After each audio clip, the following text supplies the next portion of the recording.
ఒక పక్కనేమో పారదర్శకంగా విశ్వవిద్యాలయాలు నడిపించాల లక్ష్యంతో కూటమి ప్రభుత్వం ప్రజాప్రభుత్వం ఉంది అధ్యక్ష. నిన్న ఏయులో ఒక విద్యార్థి ఫిట్స్ వచ్చి చనిపోయాడు అధ్యక్ష. మనం కాపాడుకోలేకపోయాం. అంబులెన్స్ హాస్పిటల్ తీసుకెళ్ళినా ఆ పిల్లడు మనం కాపాడలేకపోయాం. కానీ దాని వెనకాల ఏదో ఉందని కావాలని కొన్ని స్టూడెంట్ యూనియన్స్ అక్కడ పాఠాలు జరగకుండా ఇబ్బంది పెడతాం. చాలా చాలా బాధాకరం అధ్యక్ష. ప్రభుత్వం వినేదానికి సిద్ధంగా ఉంది.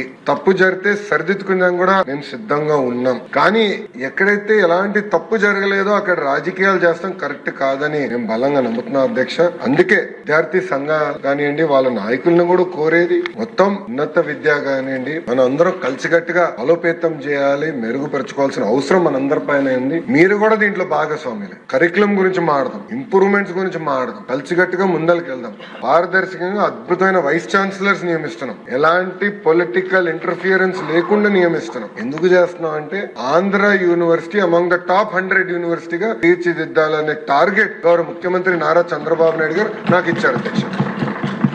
ఇక్కడ ఏమవుతుందంటే కొంతమంది వాళ్ళ స్వార్థం కోసం కావాలని విశ్వవిద్యాలయాల్లో ఇలాంటి కార్యక్రమాలు చేస్తాం. చాలా చాలా బాధాకరం. ఈ హౌస్ నుంచి కూడా వాళ్ళని కోరుతున్నాను, రండి కూర్చోండి, మన సమస్యలు మనమే పరిష్కరించుకోవాలి తప్ప ఇంత పోరాటాలు చేయాల్సిన అవసరం లేదు. గత ప్రభుత్వంలో కాదు, ఎక్కడ మేము ఆంక్షలు పెట్టట్లేదు, పోలీసులను పెట్టట్లేదు.